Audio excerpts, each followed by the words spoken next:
Assalamualaikum warahmatullahi wabarakatuh. Nama saya Fahmawati Siti Jubaidah dari Prodi Pendidikan Bisnis dengan NIM 170762-2003. Saya membuat video ini dengan tujuan menyelesaikan ujian tengah semester mata kuliah landasan pendidikan semester 117 tahun ajaran 2022-2023 dengan dosen pengampu Bapak Dr. Hapidin MPD dan Ibu Rahmah Novianti SPD MPD. Saya akan menjelaskan dua materi. Yang materi pertama itu dari materi kelompok saya sendiri, yaitu landasan antropologi dalam pengembangan ilmu dan praktik pendidikan. Dari pengertiannya, antropologi itu berasal dari bahasa Yunani, yaitu dari kata anthropos yang berarti manusia dan logos yang berarti ilmu. Jadi antropologi itu ilmu yang mengkaji atau meneliti manusia dari setiap waktu dan setiap dimensi, mencakup bentuk fisik, etnis, suku, budaya, dan bahasa. Lalu ada 4 fase landasan antropologi dalam pengembangan ilmu dan praktik pendidikan. Fase yang pertama itu sebelum 1800 Masehi. Fase ini di mana bangsa Eropa sedang berlomba-lomba menjelajahi dunia. Dan saat mereka menjelajahi dunia, mereka menemukan suku-suku asing bagi mereka. Dari kisah petualangan mereka ini, mereka membuat sebuah karangan yang disebut bahan etnografi. Lalu yang kedua fase saat tahun 1800 Masehi. Fase ini dimana integritas sudah muncul. Bahan-bahan etnografi dijadikan sebuah karangan-karangan dari cara berpikir evolusi masyarakat. Lalu fase yang ketiga pada awal abad ke-20. Fase ini dimana ilmu antropologi itu sangat penting karena mempelajari kebudayaan masyarakat di luar bangsa Eropa yang dimana masyarakat belum kompleks. Lalu fase yang keempat itu fase dimana ilmu antropologi sangat berkembang pesat. Lalu saya akan menjelaskan implikasi landasan antropologi dalam pendidikan. Dari kata implikasi yang saya baca di Kamus Besar Bahasa Indonesia, implikasi itu artinya keterlibatan. Jadi keterlibatan landasan antropologi dalam pendidikan. Ada 3 keterlibatan. Yang pertama, mengidentifikasi dalam sebuah pembelajaran. Jadi di mana dalam mengembangkan kurikulum, masyarakat terlibat dan juga di sana masyarakat berperan untuk memperoleh data yang konkret. Jadi data yang konkret ini, yang dimaksud data yang konkret ini, jadi di mana mengidentifikasi masyarakat dalam pembelajaran. Jadi jadi data-data dalam masyarakat diambil, data-data yang benar, yang konkret untuk dijadikan kurikulum untuk pembelajaran masyarakat itu sendiri juga. Lalu yang kedua, pembahasan partisipasi. Jadi pembahasan partisipasi itu masyarakat berpartisipasi dalam pembuatan kurikulum dan juga sarana dan fasilitor. Lalu yang ketiga, yang terakhir, pendidikan mencakup pendidikan hidup. Jadi pendidikan hidup itu merupakan kemampuan dasar seseorang.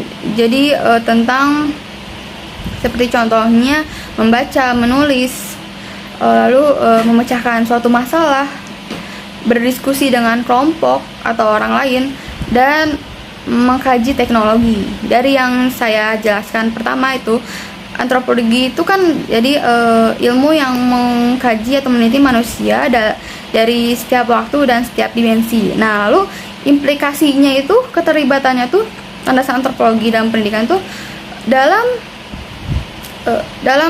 pengembangan teknologi di zaman dimensi sekarang ini. Nah, dapat disimpulkan bahwa landasan antropologi pendidikan itu memiliki dua tujuan, yaitu tujuan pertama tujuan akademis dan yang terakhir tujuan praktis. Dari kata akademis itu kan teori-teori, ilmu-ilmu. Nah, tujuan akademis ini seperti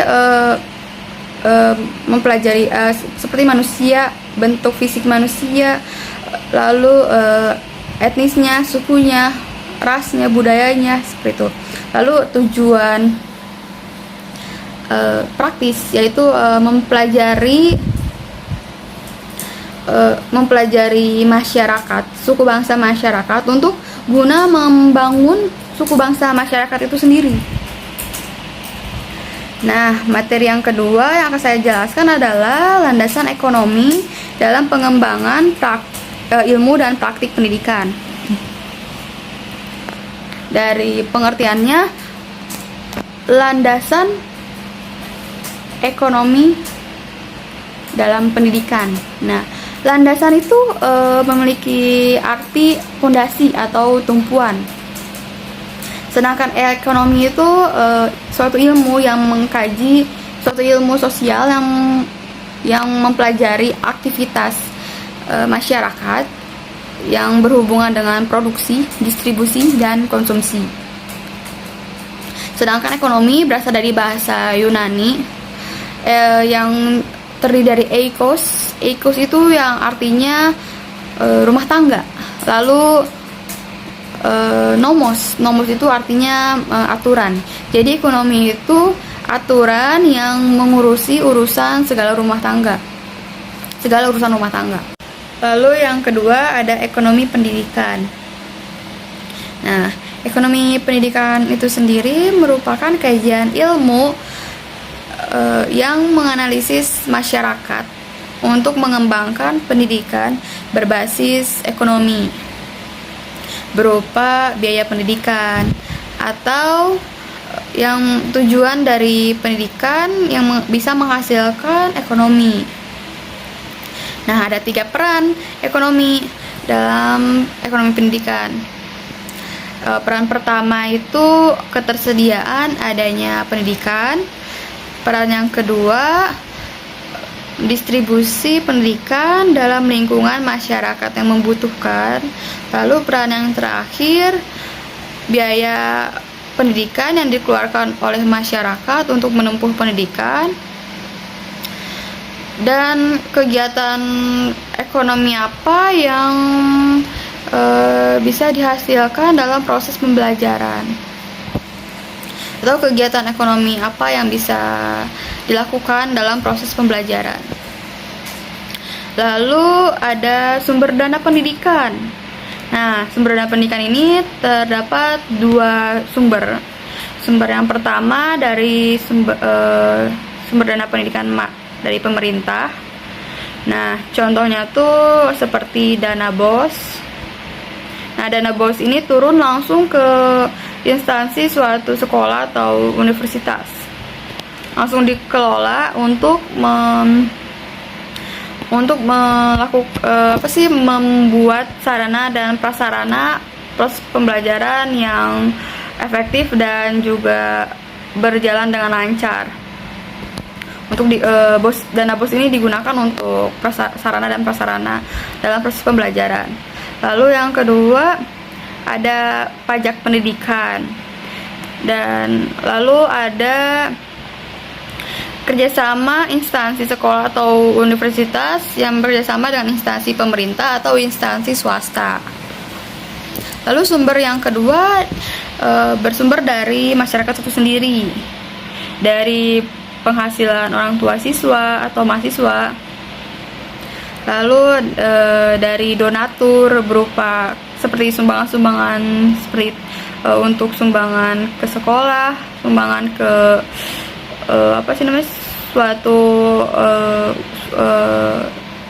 lingkungan apa instansi swasta atau instansi negeri, biasanya suka ada donatur dari orang tua siswa seperti itu.